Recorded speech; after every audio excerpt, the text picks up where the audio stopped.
नमस्कार, जनहित में आपका स्वागत है। मैं हूं आरिश अजहर आपके साथ। जनहित में आज हम बात करेंगे सड़क सुरक्षा या खानापूर्ति।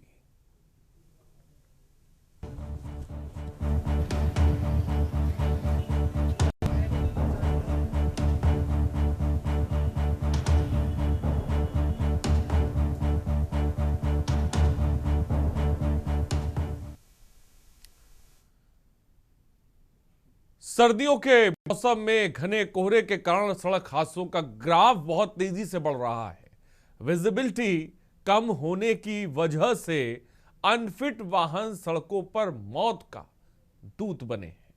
इसी गंभीरता को देखते हुए उत्तर प्रदेश के विभिन्न जनपदों में आरटीओ विभाग वाहनों की फिटनेस को लेकर कितना सक्रिय है, इस रिपोर्ट में देखते हैं।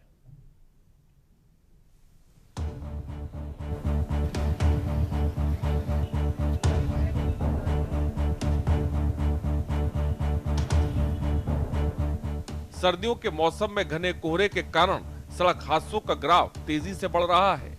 विजिबिलिटी कम होने की वजह से अनफिट वाहन सड़कों पर मौत का दूत साबित हो रहे हैं। इसकी गंभीरता को देखते हुए उत्तर प्रदेश के विभिन्न जनपदों में एआरटीओ विभाग वाहनों के फिटनेस को लेकर कितना सक्रिय है, हम आपको दिखाते हैं। हमारी टीम ने जब कासगंज और अंबेडकर नगर के आरटीओ कार्यालय का रियलिटी चेक किया तो कई अधिकारी खुद जमीन पर उतरकर वाहनों की जांच कर रहे, तो कहीं पर फाइलों में ही फिटनेस का खेल धड़ल्ले से चल रहा है।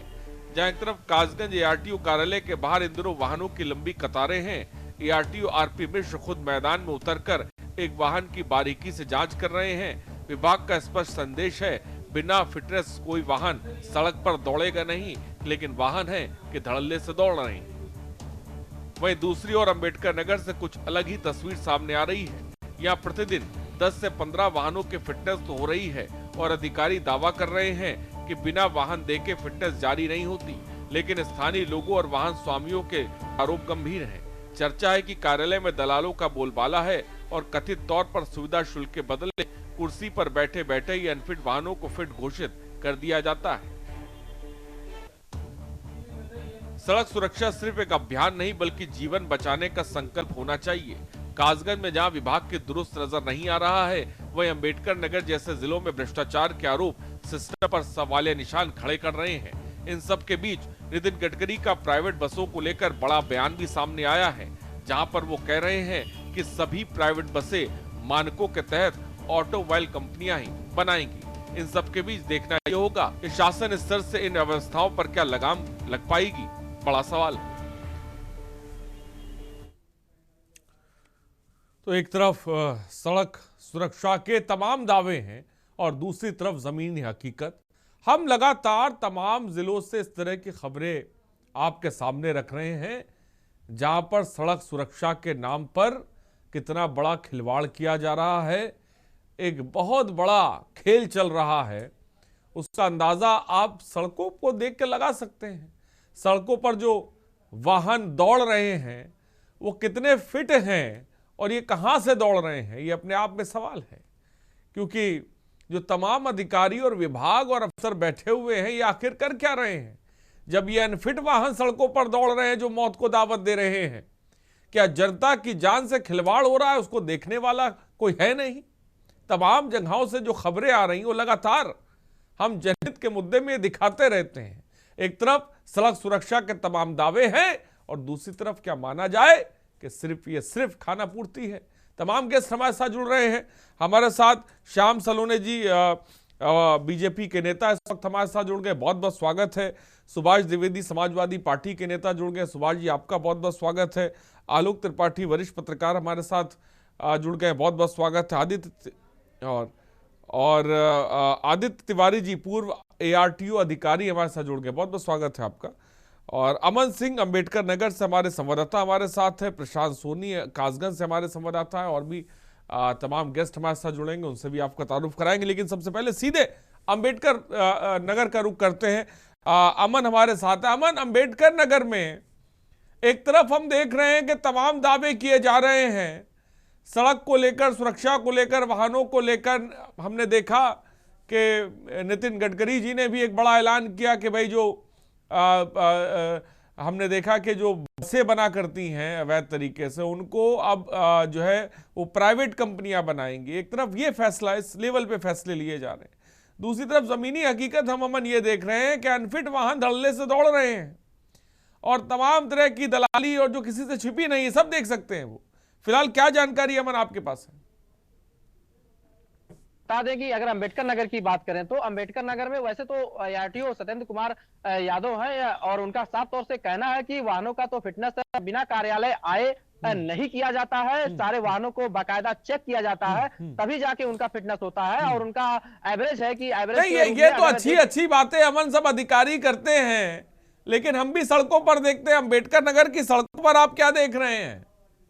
जी बिल्कुल, अगर अंबेडकर नगर की सड़कों पे देखा जाए तो ज्यादातर वाहन जैसे अनफिट ही नजर आते हैं। कारण उसका एक सबसे बड़ा है कि जो भी परिवहन विभाग के, चाहे वो अधिकारी हो चाहे यातायात के अधिकारी हो, वह एनएच हाईवे जैसे हाईवे को ही देखते हैं और जो ग्रामीण की सड़कें होती हैं, जो अन्य सड़कें होती हैं, उस पर वह ध्यान नहीं देते हैं। कहीं ना कहीं जो अनफिट वाहन है, स्कूली वाहन चाहे ले लीजिए चाहे कमर्शियल वाहन ले लीजिए, तो इनको वह चेक नहीं करते हैं, वह धड़ल्ले से अपना संचालन करते रहते हैं। अगर इनकी चेकिंग 2 घंटे की चेकिंग में या उन वाहनों को नहीं शिकंजा कस पाते हैं जो अनफिट वाहन सड़क पर दौड़ते रहते हैं, कहीं ना कहीं इसमें जो है परिवहन विभाग की चाहे यातायात विभाग की लापरवाही है। अगर सड़क सुरक्षा को ले लिया जाए, 1 माह का अभियान चलाया जाता है, सीएम योगी आदित्यनाथ का सख्त निर्देश है सड़क दुर्घटनाओं को देखते हुए कि समय समय पर अभियान चलाया जाए।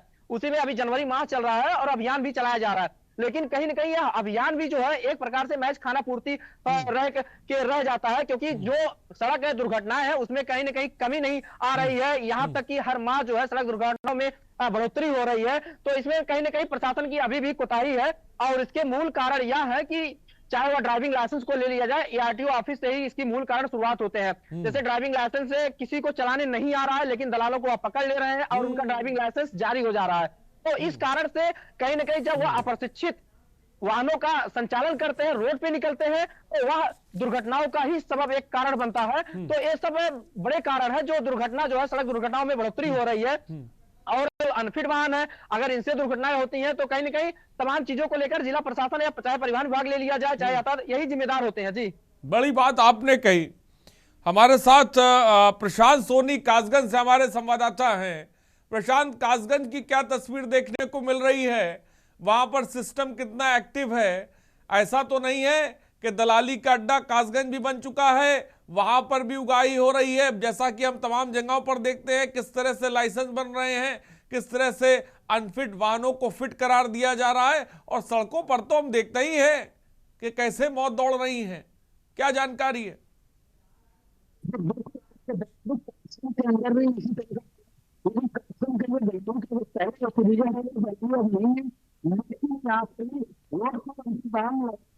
प्रशांत, आपकी आवाज हम तक साफ नहीं आ पा रही। मैं चाहूंगा प्रशांत की आवाज को दुरुस्त किया जाए। हमारे साथ आदित्य तिवारी जी, पूर्व एआरटीओ अधिकारी हैं, जुड़ गए हैं। आदित्य तिवारी जी, क्या कहेंगे इस तस्वीर को लेकर? हम जनहित के मुद्दे को, उन खबरों को जगह देते हैं जिनको शायद कोई नहीं देता, और सड़क सुरक्षा उसमें से अहम इसलिए हो जाता है कि वो बहुत बड़ा आंकड़ा है जिसकी वजह से सड़कों पर लोगों की मौतें हो रही हैं, अनफिट वाहनों की वजह से मौतें हो रही हैं। लाइसेंस किस तरीके से बन रहा है ये भी किसी से छिपा नहीं है, किस तरह से अनफिट वाहनों को फिट किया जा रहा है किसी से छिपा नहीं है। क्या कहेंगे इसको लेकर और कैसे ये सुधरेगा? देखिए, नमस्कार जी। जी नमस्कार। इसमें मैं ये कहना चाहूँगा आरिश भाई कि ये परिवहन विभाग के द्वारा जो नीति निर्देशक आदेश जारी किए जाते हैं उनको एग्जीक्यूट कराना संबंधित जिले के एआरटीओ का कर्तव्य होता है, और वो निश्चित तौर पे अगर वो खुले मन से और ईमानदारी से काम करे तो निश्चित तौर पे कार्रवाई होती है। और कार्रवाइयों का अंजाम ये होता है कि दुर्घटनाओं में कमी आती है, चेक चालान बढ़ते हैं, और चालान होने पर जो जनता है वो रुकती है। अब ये कार्रवाइयां व्यक्ति विशेष के द्वारा, ये अलग अलग जिलों पे अलग अलग व्यक्तियों के द्वारा की गई कार्रवाइयों पे निर्भर करता है। इसमें हम ये नहीं कह सकते हैं कि कोई व्यक्ति, इसमें हम ये नहीं कह सकते कि 100% विभागीय अधिकारी का इन्वॉल्वमेंट या वो हो। ये कहीं पे व्यक्ति की ढील हो सकती है, परंतु विभाग के द्वारा ऐसे कोई निर्देश नहीं होते हैं, ना कोई इतनी लेटेस्ट अरे सर, ऑनलाइन आप भी आदित्य नहीं तिवारी है। जी, आप भी सिस्टम में रहे हैं, आप भी सिस्टम में रहे, आपको चीजें बखूबी मालूम होंगी। हो सकता है आप बोल ना पा रहे हो, लेकिन हकीकत तो आपने देखी होगी कि कैसे आरटीओ विभाग हमने देखा। हम ये नहीं कहते सभी अफसर जो है वो भ्रष्ट हैं, लेकिन बड़ी तादाद में हमने देखा है कि पैसा कहां से कहां जाता है, ये किसी से छिपा नहीं है। देखिए, किसी भी सिस्टम में कहीं पे भी कोई चक्रव्यूह कहीं पे भी होता है। व्यक्ति अगर ईमानदारी से, मन में दृढ़ता से बना ले तो बहुत सी चीजें ऐसी हैं। हम जनता के लिए बैठते हैं, और अगर हमारे पास जनता का व्यक्ति, प्रत्येक व्यक्ति आकर के हमें अपनी बात रखता है और करता है, तो निश्चित तौर पे हम पारदर्शी रूप से पब्लिक के बीच में काम कर सकेंगे। आदित्य तिवारी जी, लोगों मेरा को- सीधा सवाल है, अगर अनफिट वाहन सड़क पर दौड़ रहे हैं किसी भी जगह पर, या स्कूली बच्चों की गाड़ियां अगर दौड़ रही हैं और मानक के विपरीत हैं, तो उसका जिम्मेदार कौन है?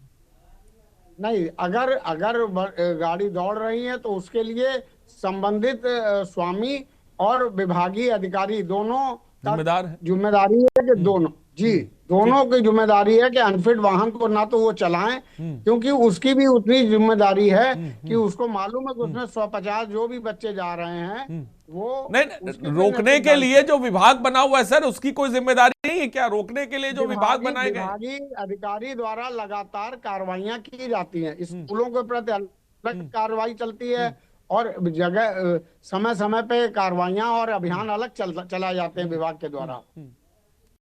श्याम सलोने जी, आप क्या कहेंगे? ये कानपुर में भी देखें या तमाम शहरों की बात करें, आज हम कासगंज की बात कर रहे हैं, अंबेडकर नगर की बात करें, और तमाम जगहों की खबरें हम उठाते हैं और ये देखते हैं कि सड़क सुरक्षा को लेकर एक तरफ तमाम अभियान तो चलाए जाते हैं, लेकिन जमीनी हकीकत में वो धरातल पर उतरते उतरते ऐसे हो जाते हैं कि क्या बताएं। क्या कहेंगे श्याम जी? मेरा आप सभी को नमस्कार, प्रणाम, राधे राधे। नमस्कार। आर्य जी, पूज्य महाराज जी के नेतृत्व में उत्तर प्रदेश सरकार ने कई अहम फैसले लिए हैं। जनता को डायरेक्ट हमने कई ऐसे ऐप जारी किए हैं जिससे कि दलालों से आप बच सकें, और कुप्रथा जो चल रही है दलालियों के माध्यम से एआरटीओ तमाम, पहले सबसे ज्यादा जो करप्शन होता था वो आरटीओ में ही पाया जाता था। अब करप्शन आरटीओ में बहुत कम है। मैं ये नहीं कह रहा हूँ कि करप्शन नहीं है, अब बहुत कम है। कुछ अधिकारी नियमित कार्य करते हैं, कुछ अधिकारियों की कहीं ना कहीं लिप्तता पाई जाती है, जिनके खिलाफ कार्रवाई भी होती है। जो वाहन अनफिट है, खासकर ज्यादातर शिकायतें आती है स्कूल के वाहनों की। श्याम जी, आप मानते हैं कि आरटीओ विभाग में लाइसेंस के नाम पे कमीशनखोरी चल नहीं रही है? बैठे बैठे लाइसेंस बना जा रहा है सर, मानते हैं? नहीं, मैं ये बात को थोड़ा स्वीकार कर सकता हूं, लेकिन 100% नहीं चल रहे हैं कि हाँ, जो पहले होता था पिछली सरकारों में जो चलता था वो अब नहीं है। फिर भी कुछ मानसिकता अधिकारियों की अभी ऐसी बनी हुई है। कुछ कर्मचारी वहां के बाबू अभी इस लेवल पर है जो अधिकारियों तक बात नहीं आने देते हैं। बीच में ही दलालों के माध्यम से जो मेन व्यक्ति है, जो मुख्य जिसको बनाना है, वो वहां तक पहुंच नहीं पाता है, दलालों के बीच में उसे फंसा लेते हैं। यदि कोई व्यक्ति डायरेक्ट जाता है तो आरिश भाई, मैं ये देखता हूँ, कई बार हमने विरोध किया है, डायरेक्ट जब व्यक्ति जाता है तो उसको इतने डॉक्यूमेंट्स बतला देंगे, इतनी उसको चक्कर चला देंगे कि वो सोचता है कि चलो किसी दलाल को ही 1500 ये श्याम जी, ये जो बात आपने कही ना, यही तरीका हो गया है अब सिस्टम में दलाली करने का, उगाही करने का। कागजों में ऐसे उलझा दो कि आदमी फिर जिस रास्ते से आए वो रास्ता हमारा है। यही तो चल रहा है ना सर? हाँ, ये चल रहा है, और ये किसी से छिपा नहीं। चली, बहुत अच्छी बात आपने उसे एक्सेप्ट किया। देखिए, ये बहुत अच्छी बात कही। यही चल रहा है कि जब कोई आदमी अगर लाइसेंस बनवाने के लिए पहुंचे तो उसको इतना उलझा दिया जाएगा, इतना समझा दिया जाएगा कि ताकि के वो उस तरीके से आए, क्योंकि हम सीधे तो ले नहीं सकते हैं, तो घूम के आएगा, वो फायदा होगा। यही चल रहा है। मैं आऊंगा आपके पास, हमारे साथ मोहम्मद अरशद स्वामी भी जुड़ गए। मोहम्मद अरशद, बहुत बहुत स्वागत है आपका। मैं आऊंगा, सुभाष द्विवेदी समाजवादी पार्टी के नेता हैं। सुभाष द्विवेदी जी, क्या कहेंगे? एक अच्छी तस्वीर श्याम सलोने जी बता रहे हैं, आपने क्या देखी विपक्ष होने के नाते? मैं चाहूंगा बताएं। आरिफ जी, एक तो सबसे पहले के न्यूज आपको धन्यवाद देता हूं कि आप पब्लिक से जुड़े हुए मुद्दों को उठाते हैं, जिससे पब्लिक त्रस्त होती है।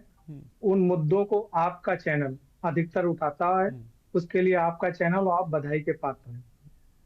आप पहले जैसे कोई काम 1000-500 या बिना पैसे के हो जाता था, आज की डेट में वही काम 10,000 में पहुंच गया। आप ऑनलाइन आवेदन करिए, आपका आवेदन निरस्त कर दिया जाएगा जब तक आप वहां जाके चढ़ौती नहीं चढ़ाएंगे। पहले स्थितियां ये थी कि सरकारी विभाग काम करते थे, अब सरकारी विभाग की जगह प्राइवेट दे दिया गया। और प्राइवेट किनको दिया गया है और प्राइवेट क्यों दिया गया है, ये जनता भी जान रही है, हमारे साथ बैठे मेरे भाई भी जान रहे हैं कि जब से ये प्राइवेट गया है तब से चौगुना भ्रष्टाचार हो गया है। इसका जीता जाता उदाहरण है, आरटीओ के नियम नहीं माने जाते हैं। आप पहले अगर फिटनेस के लिए कोई एक रसीद कटवाते हैं तो उसकी वैलिड आरटीओ के तहत, हमारे कानून के तहत उसकी ऑन रिकॉर्ड ये है कि वो आपका पर्ची 6 महीने तक वैलिड है। जब आप ये आपके बना दिए गए एटीएस या जो भी बना दिए गए प्राइवेट संस्थानों को जो सौंप दिए गए हैं, जब उनके यहाँ आप जाइए तो आपकी पर्ची मान्य नहीं होती है। वो पर्ची आप जय बार जाओगे, आपकी गाड़ी भी ठीक है, आपके पेपर भी ठीक है, आपका सब कुछ ठीक है, लेकिन जब तक आप वहां चढ़ौती की बात नहीं करेंगे, जब तक आप वहां पैसे नहीं देंगे। लेकिन सुभाष जी, ये जो चढ़ौती की बात आपने करी, आपने जो कहा चढ़ौती है, ये हमने देखा है कि ये आपने अभी अपने मुंह से कहा कि भाई पहले कम लिया जाता था, ज्यादा लिया जा रहा है, लेकिन लिया जा रहा है, लेकिन लिया जा रहा है। नहीं भी लिया जाता था, नहीं भी लिया जाता था, यही कहा ना। अभी आपने कहा कि पहले कम लिया जाता था, मैंने कही पहले लिया जाता था, नहीं भी लिया जाता था, दोनों चीजें कही। तो अभी भी तो ये हो सकता है ना, बहुत लिया जाता है, नहीं भी लिया जाता, ये भी तो कहा जा सकता है। अब हर चीज में लिया जाता है। अच्छा अच्छा, हर जगह अब चौगुना हो गया है। अच्छा, अब जब से ये भाजपा गवर्नमेंट आई है तब से भ्रष्टाचार अनलिमिटेड हो गया है। अब ये जो है भ्रष्टाचार मुक्त नहीं, भ्रष्टाचार युक्त हो गए हैं। ठीक है, चलिए मैं आपकी बात, सुभाष जी भी आऊंगा, सुभाष जी मैं आऊंगा आपके पास। हाँ, आपने बात करी और इसका जवाब मैं श्याम जी से लूंगा, इसका जवाब मैं श्याम जी से लूंगा। हमारे साथ कासगंज से रिपोर्टर भी जुड़े, मैं चाहूंगा कि जमीनी हकीकत भी बीच में आती रहे। मेरे पास फिटनेस की एक ऐसा नंबर है कि गाड़ी थी हरियाणा में, गाड़ी थी हरियाणा में, और यहाँ पे कानपुर आरटीओ ने उसका फिटनेस दे दिया है। मैं आपको जीपीएस, महिंद्रा की गाड़ी है, जीपीएस में उसको मैं दिखा दूंगा कि हरियाणा में है, और यहाँ पे फिटनेस कानपुर आरटीओ ने दे दिया। इससे बड़ी धांधागर्जी, इससे बड़ा यानी भ्रष्टाचार ना कभी हुआ है, ना कभी होगा। ठीक है, हाँ सुभाष जी, आपने बात रख दी, मैं आऊंगा। प्रशांत सोनी हमारे संवाददाता हमारे साथ हैं कासगंज से। प्रशांत, अपनी बात को रखे, क्या जानकारी है आपके पास है प्रशांत? जी बिल्कुल, आपको बता दूं कासगंज के अंदर भी वही हाल है कि हालांकि आरटीओ कार्यालय पर दलालों का अड्डा हमेशा लगा रहता है। आपको बता दें, हालांकि आरटीओ विभाग के आरटीओ हैं और उनके बाबू हैं, फिटनेस को लेकर स्वयं मैदान में आते हैं, लेकिन आरटीओ कार्यालय पर अभी तक ना तो कोई भी जो फिटनेस होती है उसका जो इनका वर्कशॉप बना है, ना तो वर्कशॉप बना हुआ है, ना ही ड्राइविंग लाइसेंस के लिए जो ड्राइवर की इनकी जगह चिन्हित होती है। यहाँ पर गाड़ियों के लाइसेंस बनने के लिए गाड़ी ड्राइवर को चला के दिखानी चाहिए, वो अभी तक चिन्हित नहीं है। स्थायी कोई भी मैदान पर ले आकर ये लोग गाड़ी एक बार को ट्राई ले लेते हैं, वरना बगैर ही ट्राई लिए ही लाइसेंस वगैरह सब बना देते हैं। जी बिल्कुल, आपको तो कासगंज के अंदर यही हाल है कि कासगंज के अंदर चाहे स्कूल हो या प्राइवेट वाहन हो, सभी ऑन रोड पर देखते हैं कि सभी बगैर फिटनेस के ही घूमते हैं। हालांकि आरटीओ विभाग ये दावा कर रहा है कि आए दिन की जो बगैर फिटनेस के वाहन सीज कर रहे हैं, लेकिन आरटीओ विभाग जब कहीं से प्रेशर आता है तो दो चार वाहन सीज कर देते हैं, उसके बाद वही चाल हो जाती है। जी ठीक है, बड़ी बात आपने कही प्रशांत कासगंज से हमारे संवाददाता हैं। दावों और हकीकत के बीच की जो दूरी है ये साफ तौर पे आप देख सकते हैं। अरशद हमारे साथ है। अरशद, किस तरह की समस्या का सामना करना पड़ता है विभाग में जब कोई वाहन स्वामी पहुंचता है, तो वहां पर आप लोग क्या देखते हैं या किस तरह का सामना करना पड़ता है, मैं जानना चाहूंगा आपसे।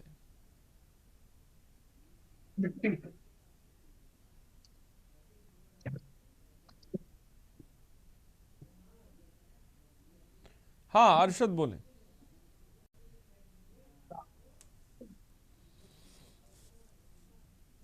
हाँ अरशद, मेरी आवाज आप तक पहुंच रही है? हाँ बोलिए। आ रही है, म्यूट था सर। हाँ बोलिए।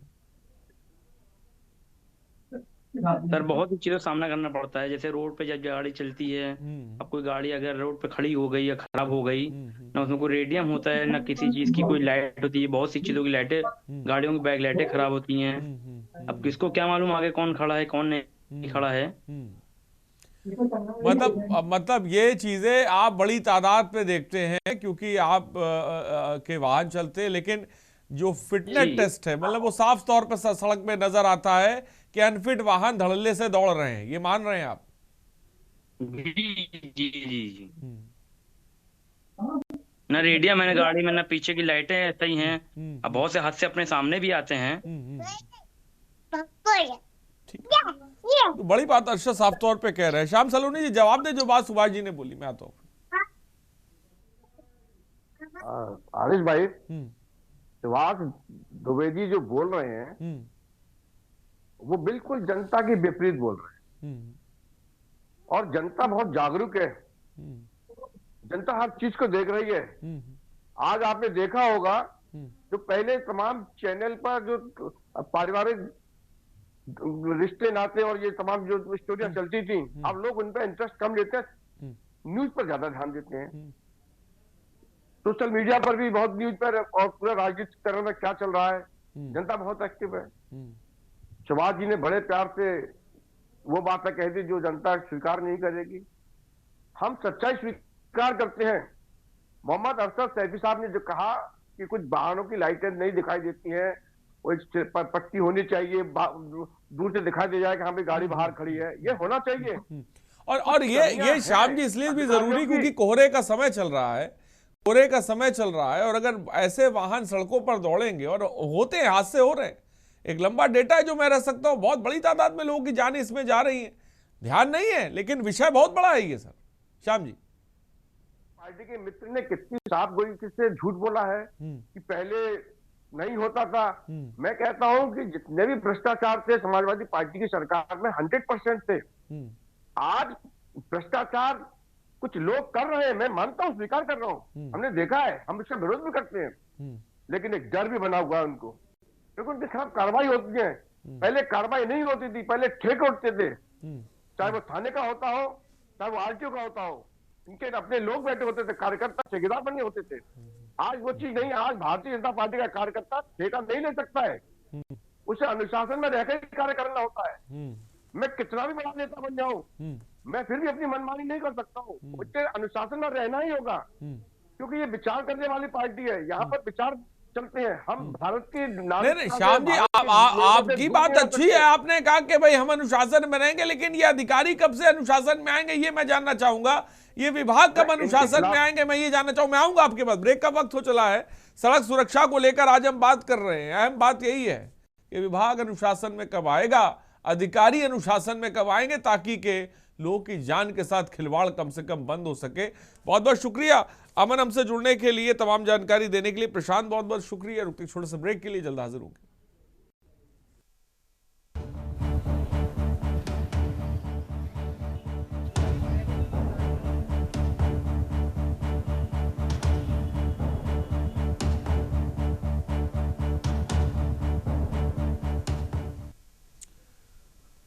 तो ब्रेक के बाद आपका स्वागत है। सड़क सुरक्षा या खानापूर्ति, इस पर हम बात करें। और अगर मैं आपके सामने एक डेटा रख दूं जिसका अंदाजा आप लगा सकते हैं कि 2025 जनवरी से लेकर नवंबर तक की अगर मैं बात करता हूं तो 46,223 हादसे हुए हैं और उसमें 24,776 लोगों की मौतें हुई हैं। और वृद्धि जो हुई है 14% की वृद्धि हुई है। इतने बड़े पैमाने पर आपको बता दें हादसे हुए जिसमें लोगों ने जान गंवाई। मैं ये नहीं कहता हूं कि सब हादसों में वाहन फिट नहीं थे, लेकिन बड़ी तादाद में हम ये भी देखते हैं कि ना वाहन फिट होने की वजह से, किसी की बैकलाइट नहीं जलने की वजह से, या तमाम चीज़ों की वजह से भी हादसे होते हैं और हजारों की तादाद है जिसमें उनकी जानें गई है। श्याम जलोनी जी अपनी बात को पूरा करें। अरे जी, मैं कह रहा था कि जिस तरीके से कुछ जिम्मेदारियां वाहन स्वामियों की भी है, कुछ जिम्मेदारियां जो प्राइवेट स्कूल हैं, ज्यादातर जो शिकायत आती है अनफिट वाहन की वो प्राइवेट स्कूलों के वाहन है। और उसमें छोटे छोटे बच्चे जाते हैं, क्षमता है 40 बच्चे की, बैठा लेते हैं 60 बच्चे। किसी टेम्पो ट्रेवल में क्षमता है 15 बच्चे बैठाने की, बैठा लेते 35 बच्चे, लेकिन अनफिट होते हैं। तो वहां बहुत शिकायतें आती हैं। इन पर स्कूल के प्रबंधकों को भी जिम्मेदारी लेनी चाहिए, और स्कूल जितने भी स्कूलों के वाहन है, क्योंकि कई स्कूल हम क्या देख रहे हैं कि जो पैकेज टूर बनाते हैं, अपने बच्चों को ले जाते हैं, अब वो अपने वाहन में लेके जाते हैं ज्यादातर, और वो अनफिट होते हैं। ड्राइवर भी उनके उसी तरीके से चलाते हैं, उनको सिस्टम नहीं है। तो वहां पर थोड़ी रोक लेनी चाहिए, प्रशासन को भी देखना चाहिए। आरटीओ एआरटीओ की जिम्मेदारी बनती है कि सब स्कूलों में जाएं, उनके वाहनों को व्यक्तिगत चेक करें, और जो वाहन अनफिट हो उनको सीज कर दें। उनको कोई चेतावनी देने की जरूरत नहीं है, केवल सीज कर दिया जाए, उनको हटा दिया जाए। तो इससे आप 5 स्कूल का करोगे तो 50 स्कूल वाले सतर्क हो जाएंगे और अपने वाहनों का फिटनेस कराएंगे और ईमानदारी से मैं कराएंगे। आता हूं श्याम जी आपके पास। हमारे साथ एक गेस्ट आलोक त्रिपाठी जी, वरिष्ठ पत्रकार है, जुड़ गए। आलोक जी, बहुत बहुत स्वागत है आपका। आप किस तरह से देखते हैं सड़क सुरक्षा को लेकर? तमाम अभियान है, तमाम दावे हैं, और दूसरी तरफ आपको लगता है कि जो तमाम विभाग बने हुए हैं या दफ्तर बने हुए हैं, ऑफिसेज बने हुए हैं आरटीओ के, क्या लगता है दलालों के चंगुल से निकल पाएंगे बाहर? जी आरिश भाई, देखिए हम लोग बातें चाहे जितनी भी कर लें, लेकिन एक बात तो देखिए, उस चीज को भारतीय जनता पार्टी के प्रवक्ता माने या ना माने, लेकिन जो सच्चाई है कि भारतीय जनता पार्टी की जब जब सरकार होती है उसमें अधिकारी निरंकुश होता है, वो सुनता नहीं है। और वो विपक्ष की तो छोड़ दिए, भाजपा के जो छोटे नीचे लेवल के कार्यकर्ता होते हैं, नेता होते हैं, उनकी भी नहीं सुनता, वो अपने हिसाब से काम करता है। तो ये एक बड़ा कारण है कि जब आपके ऊपर दबाव नहीं होगा, और मुझे लगता है कि अगर आप एकदम निष्पक्ष होकर के काम करेंगे तो 1-2 महीने के लिए स्कूल बंद हो जाएंगे, क्योंकि सभी बड़ी संख्या में गाड़ियां अनफिट पाई जाएंगी, बहुत बड़ी संख्या में डग्गा मार वाहन पकड़े जाएंगे। तो मुझे लगता है कि वो सिर्फ हम लोग एक पखवाड़ा जब चलता है तभी उस चीज की बात होती है, और उसके बाद चूंकि सबको मालूम है, ये किसी से छुपा नहीं है ना, आरटीओ एआरटीओ परिवहन विभाग सबको मालूम है कि कितनी गड़बड़ियां हैं गाड़ी में। दूसरी चीज मैं बात कर रहा हूँ, एक तरफ हम बात करते हैं कि आगरा एक्सप्रेस पे जाइए, 4 घंटे में आप आगरा पहुंच जाएंगे। तो 4 घंटे में आगरा कैसे पहुंचेंगे? जब गाड़ी की स्पीड 120 के ऊपर होगी तभी पहुंचेंगे ना। फिर उसके बाद कहते हैं कि जो है एक्सीडेंट क्यों हो रहा है। जब गाड़ी आप इतनी स्पीड में चलाएंगे तो उसमें फिर बचने की तो उम्मीद खत्म है। तो वो एक ये भी कारण है कि जब आप लापरवाही से चला रहे हैं। दूसरी चीज आरटीओ एआरटीओ, ये आरटीओ एआरटीओ में तो दलालों का बोलबाला है। ये किसी भी आप एआरटीओ में चले जाइए, इतनी खाना पूर्ति कि आप उसको खाना पूर्ति पूरी ही नहीं कर पाएंगे जब तक आप उस दलाल से संपर्क नहीं करेंगे। और ये लोगों की मजबूरी हो जाती है कि अगर उनको अपना लाइसेंस बनवाना है, अपनी गाड़ी की सब चीजें करनी है, तो वो दलाल के माध्यम से ही वो जाते हैं। अगर मुझे लगता है कि अगर किसी के अंदर मंत्री से लेकर के आरटीओ एआरटीओ या जो भी परिवहन आयोग जो भी हैं, अगर उनके अंदर ये चाहते हैं कि हमारे क्षेत्र में, हमारे विभाग में दलाली खत्म हो जाए, डग्गामारी खत्म हो जाए, तो उनको ईमानदारी से काम करना पड़ेगा। लेकिन ये इतना आसान भी नहीं है, क्योंकि उनके ऊपर बैठे लोग भी उसको प्रेशर देते हैं। ऐसे लोगों को उनको भी चाहिए उसका हिस्सा। तो जब इस तरह की चीजें होती हैं, और मैं इस आरिफ भाई एक बात और कहना चाहता हूं कि हम बहुत दूर की बात छोड़ देते हैं। राजधानी लखनऊ के अंदर कम से कम कई दर्जन अवैध डग्गा मार बसें अवध हॉस्पिटल के पास से पूरे देश के लिए, जयपुर से लेकर के पता नहीं कहां कहां के लिए संचालित होती हैं। क्या किसी अधिकारी, क्या किसी मंत्री उस आगरा एक्सप्रेस से जो जाती हैं गाड़ियां, क्या किसी को दिखता नहीं? सबको दिखता है। लेकिन चूंकि सिस्टम फिट है, उस सिस्टम फिट होने की वजह से सब अनभिज्ञ हैं और सब चलता रहता है। तो मुझे लगता है कि हम बातें जरूर कर लेते हैं कि भ्रष्टाचार मुक्त जीरो टॉलरेंस की, लेकिन उस पर हम काम नहीं करते। अगर हम उस पर काम करेंगे तो कल से, अगर आज ही हमको काम कर लें, तो मुझे लगता है कल उस रोड पे एक भी अवैध डग्गा मार बसें नहीं दिखनी चाहिए। और ज्यादातर जितनी भी आप देखिए, महीने में 2-4 बसें वो पलटती भी हैं, वो जो है उसमें आगजनी भी हो जाती है, कई लोग जान से चली गई है। इस तरह कई बार घटनाएं होती हैं, लेकिन उसके बाद भी विभाग क्यों नहीं देखता है? तो इसका मतलब जानबूझ के लोग उसको प्रेशर दे रहे हैं। उसमें चूंकि हिस्सा बाट है, सब सिस्टम चल रहा है। तो इतना आसान नहीं है ये बात कहना कि हम भ्रष्टाचार मुक्त कर देंगे। भ्रष्टाचार मुक्त तब तक नहीं कर पाएंगे जब तक हम अपने को मजबूत नहीं कर लेंगे, हम ठान नहीं लेंगे। आप कहीं अतिक्रमण देख लीजिए, आप रास्ते पे इतना अतिक्रमण है, जब कोई वीवीआईपी आता है वो 2 सेकंड के अंदर खाली हो जाती है, उस दूसरे दिन फिर वैसे ही हो जाता है। यानी कि आप चाहते ही नहीं है। हम बातें तो करते हैं, लेकिन हम धरातल पे वो काम ही नहीं करना चाहते हैं जिससे लोगों को आसानी हो, चाहे चलने में, चाहे वो डग्गा मार हो। और उसका फायदा ये दलाल उठाते हैं, वो माध्यम बन जाते हैं, वो एक दूसरे का काम कराते हैं, उसका वो अपना हिस्सा लेते हैं। बड़ी बात आलोक जी आपने की। श्याम जी क्या कहेंगे, ये सिस्टम कैसे फिट होगा? देखिए आरिफ जी, सिस्टम फिट करने में जितना पहले भ्रष्टाचार था, मैं फिर बोल रहा हूँ, अब वो भ्रष्टाचार नहीं है।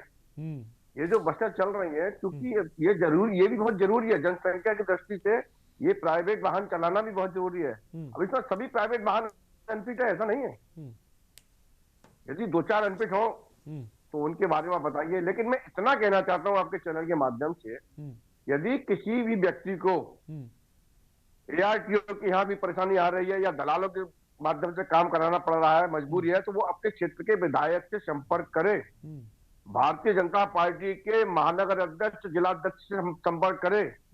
यदि उसका कार्य वो लोग नहीं करा पाए तो वो फिर आपके माध्यम से डायरेक्ट हमसे भी संपर्क कर ले।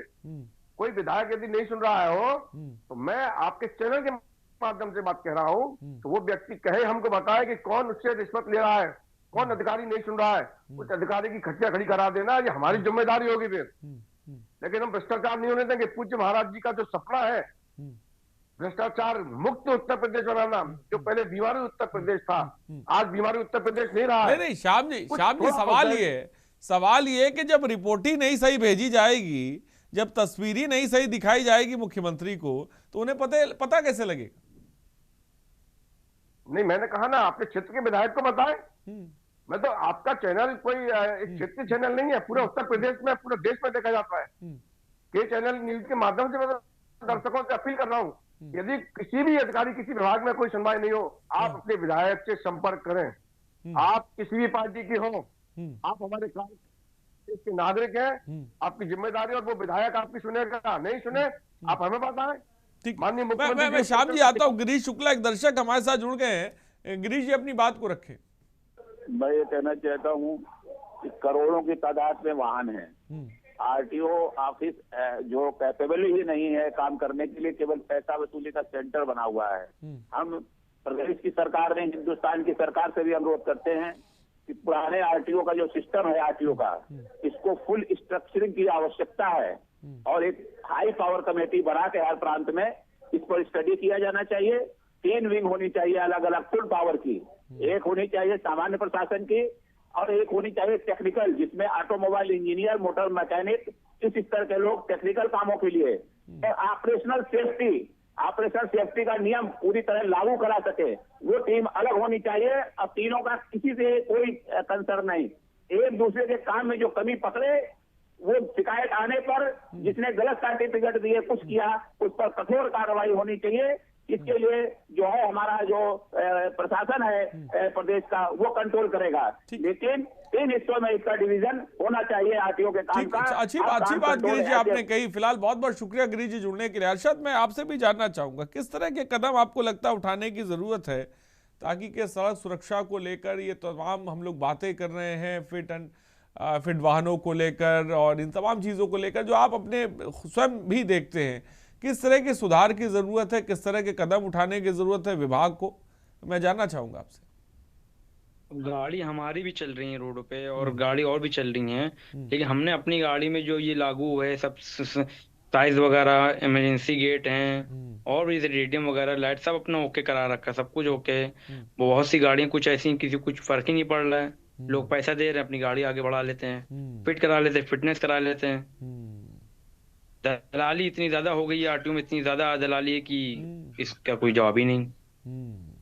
ठीक है, बड़ी बात अरशद आपने की, दलाली बहुत है लेकिन देखने वाला कोई नहीं है। सुभाष जी हमारे साथ है। सुभाष जी, श्याम सलोनी जी की बात पर क्या कहेंगे? जैसे श्याम सलोनी जी ने कहा कि स्कूल और मोटर मालिक, वाहन मालिक भी जो है, इस पे उनको ध्यान देना चाहिए, तो RTO विभाग को बंद कर देना चाहिए हमारे हिसाब से।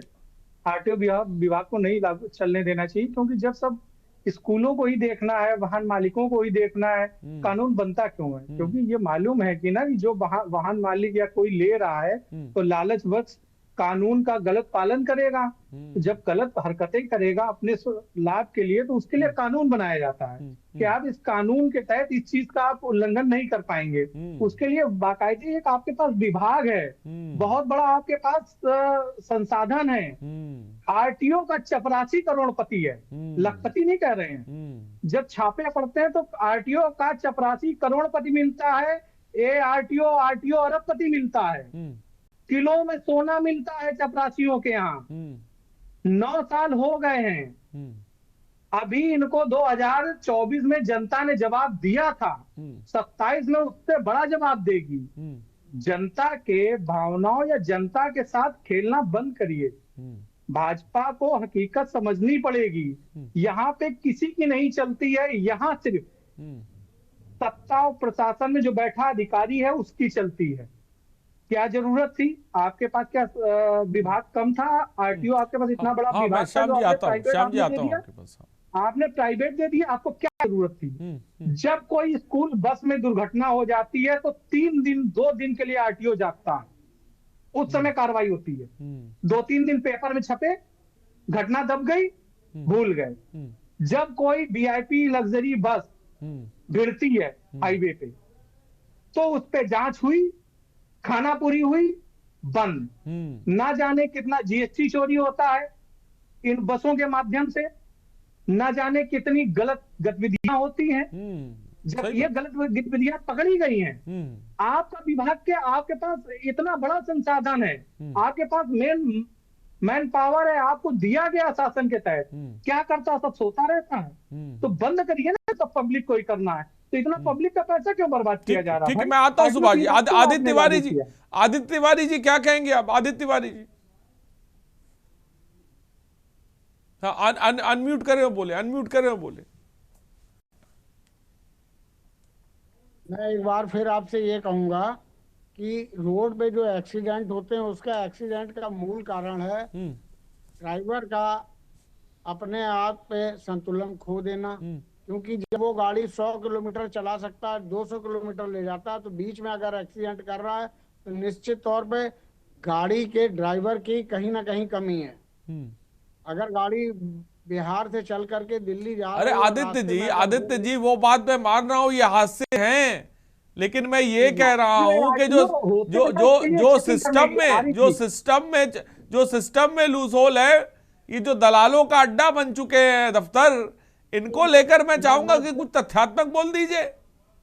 उसमें देखिए बहुत साफ और स्पष्ट बात यह है कि व्यक्ति जो अफसर है अपने आप में दृढ़ प्रतिज्ञ होकर बैठे तो निश्चित तौर पे इस तरह के दोषारोपणों का जो मढ़ा जाना है। नहीं, मेरा सवाल आपसे ये, मैं चाहूंगा सजेस्ट करिए कि आखिर इस भ्रष्टाचार पर नकेल लगाने के लिए आप, क्योंकि पूर्व एआरटीओ अधिकारी रहे हैं, किस तरह के कदम उठाने की जरूरत है सरकार को मौजूदा वक्त को, सिस्टम को मौजूदा वक्त में, ये जानना चाहता हूँ। देखिए, सरकार ने बहुत खुले निर्देश दिए हैं और स्पष्ट निर्देश दिए हैं कि जनता का काम करें, पब्लिक को कोई प्रॉब्लम ना हो, ट्रांसपेरेंसी से काम करें। अगर कोई अधिकारी इस कार्रवाई पे उचित अपना निर्णय नहीं लेता है, इसके लिए उसके स्तर से कार्रवाई की कमी मानी जाएगी।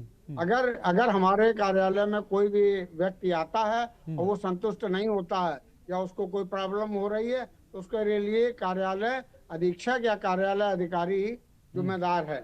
उसको अपने में बदलाव करना होगा और उसको चीजों में पब्लिक की ग्रीवांसेस को सुन करके, क्योंकि सारी चीजें ऑनलाइन है, सब चीजें प्राइवेट इसको दे दी गई हैं। जहां तक प्राइवेट फिटनेस सेंटर की बात आती है, उसका भी कंट्रोल अगर किसी को शिकायत है आरटीओ से करे और आरटीओ को उस पर कार्रवाई करनी चाहिए। नहीं हो तो ऊपर ट्रांसपोर्ट कमिश्नर को सूचित करना चाहिए अगर किसी स्तर पर हो रही है। लाइसेंस देने में प्राइवेट सिस्टम में अगर कोई प्रॉब्लम हो रही है, मैं आता हूं पूर्व एआरटीओ अधिकारी को सुन रहे हैं आलोक जी आप। मैं श्याम जी इसके बाद आप ही के पास आ रहा हूं।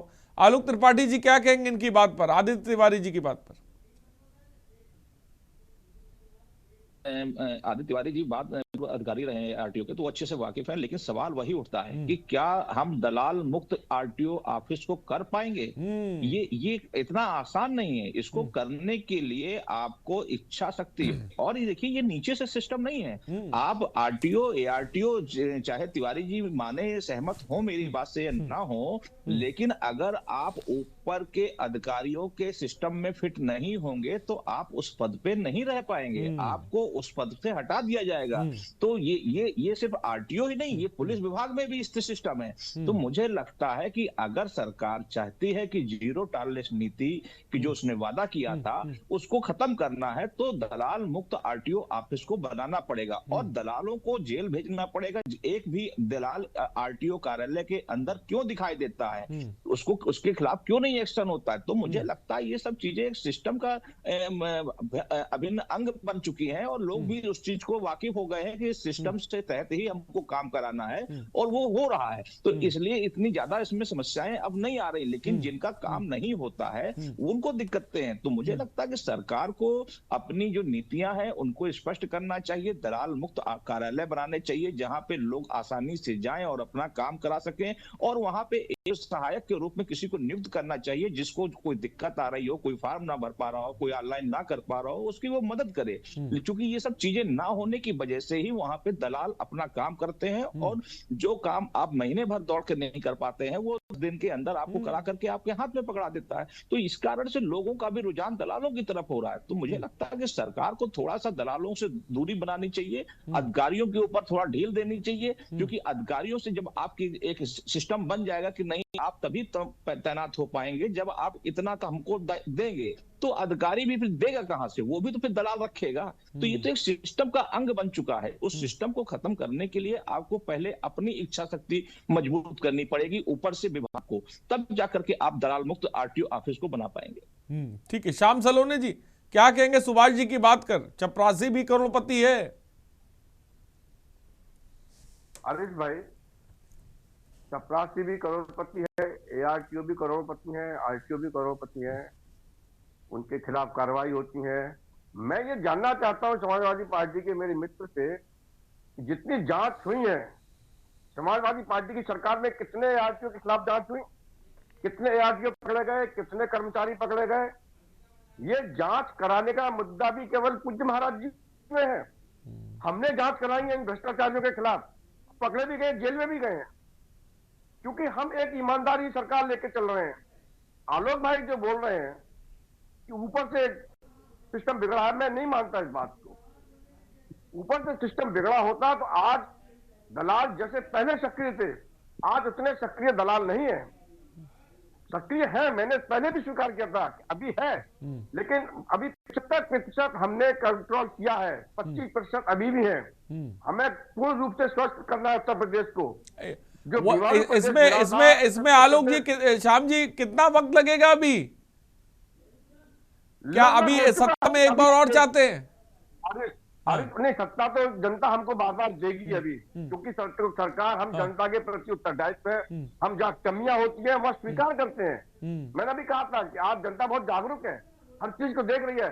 हम टीवी चैनल पर यदि झूठ बोलेंगे तो जनता समझ जाएगी कि एक सरासर झूठ बोल रहे हैं।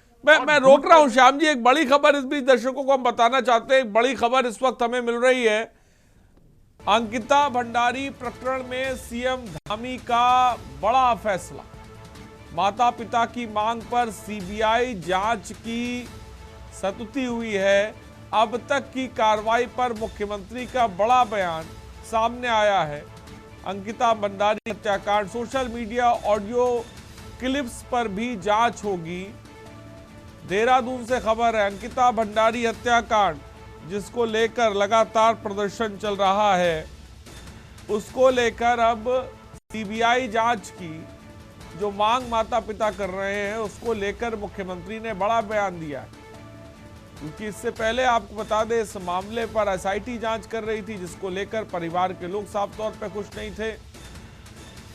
और अब इस पूरे मामले में सीबीआई जांच की जो मांग हुई है उस पर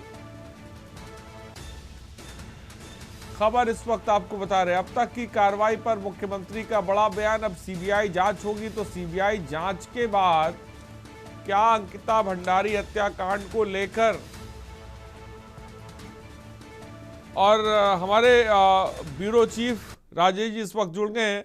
राजेश, हम माता पिता की मांग पर सीबीआई जांच की संतुष्टि, अंकिता भंडारी हत्याकांड जिसने पूरे देश में, जिसे कह सकते हैं, तहलका मचा रखा था, एसआईटी की जांच होती है, उससे संतुष्ट नहीं होते। अब सीबीआई की जांच की मांग साफ तौर पे की गई, उस पर एक बयान आया है। मैं चाहूंगा खबर बताएं।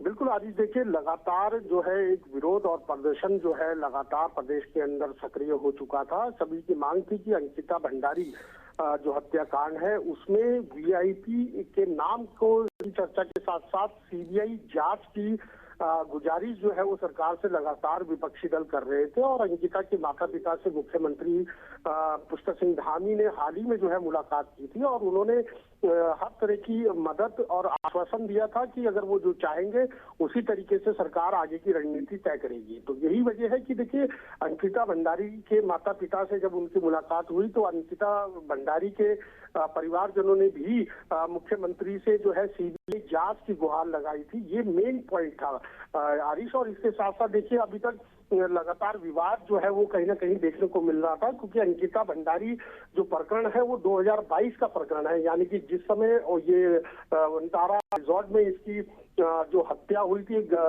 इसका शव जो है वो गंगा में बहा दिया गया था। तो कहीं ना कहीं वहां से लेकर लगातार इस बात को लेकर के चर्चा हो रही थी और विपक्षी दल लगातार इस बात को लेकर के बात कर रहे थे कि इसमें जो है सीबीआई जांच हो।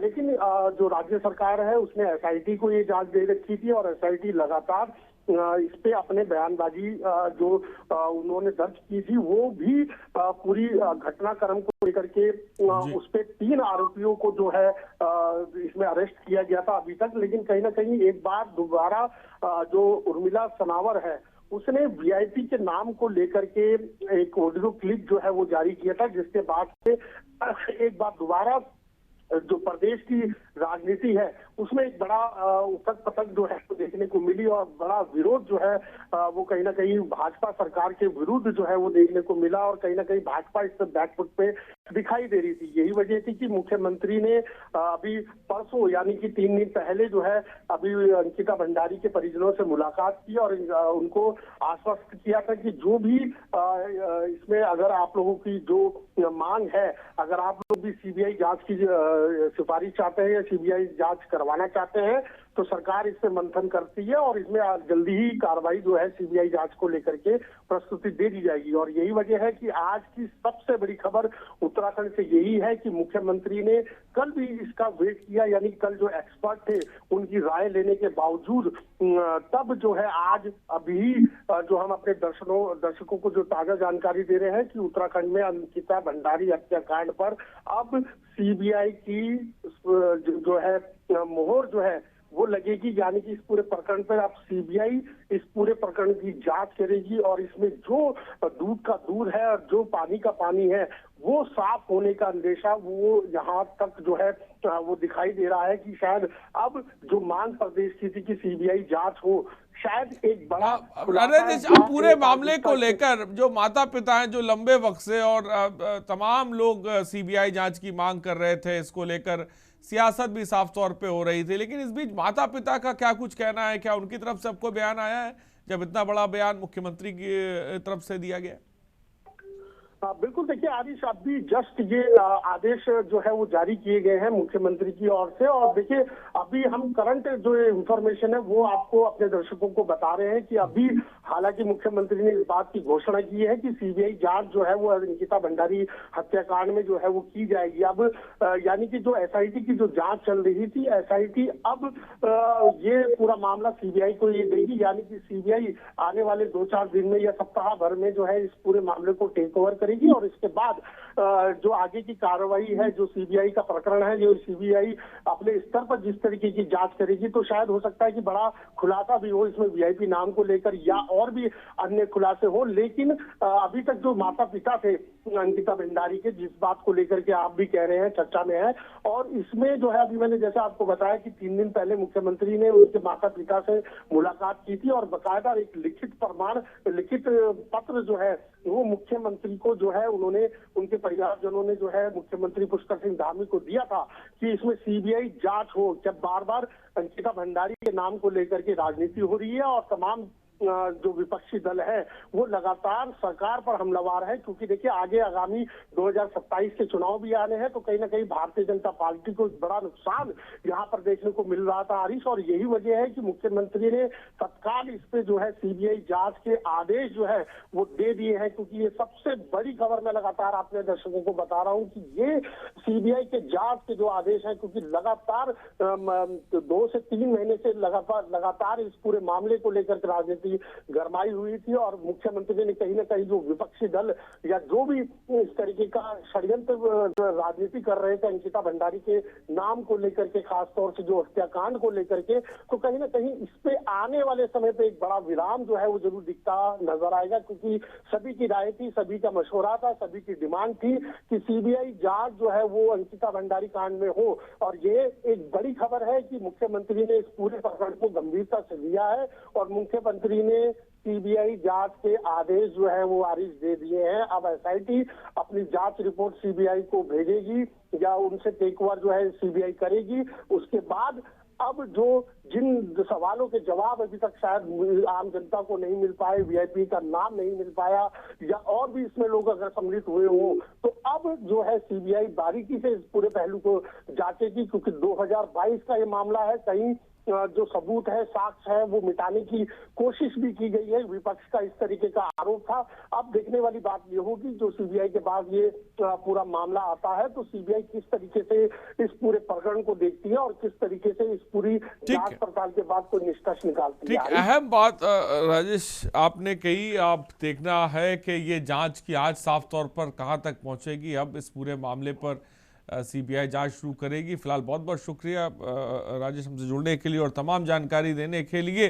तो अब तक की कार्रवाई पर मुख्यमंत्री का बयान सामने आया है। अब एसआईटी की जो जांच हो रही थी, चल रही थी, जिससे संतुष्ट नहीं थे, तमाम सियासी बयानबाजी चल रही थी, परिवार के लोग भी संतुष्ट। अब सीबीआई जांच करेगी नए सिरे से। अब अंकिता हत्याकांड को लेकर जांच शुरू होगी और वीआईपी कौन है उसके बारे में पता लगाया जाएगा। और फिलहाल बहुत बहुत शुक्रिया सामी हमसे जुड़ने के लिए। सुभाष जी आपका बहुत बहुत शुक्रिया, आलोक त्रिपाठी जी बहुत बहुत शुक्रिया, हर्षद बहुत बहुत शुक्रिया आपका, आदित्य तिवारी जी आपका बहुत बहुत शुक्रिया। तो वाहन साफ तौर पे अनफिट है लेकिन धड़ल्ले से दौड़ रहे हैं। सड़क सुरक्षा को लेकर कब सिस्टम पारदर्शी होगा, कब ये दलाली के चंगुल से निकल पाएगा, ये अहम सवाल है। फिलहाल जनहित में तो ही बने रहिए हमारे साथ। नमस्कार।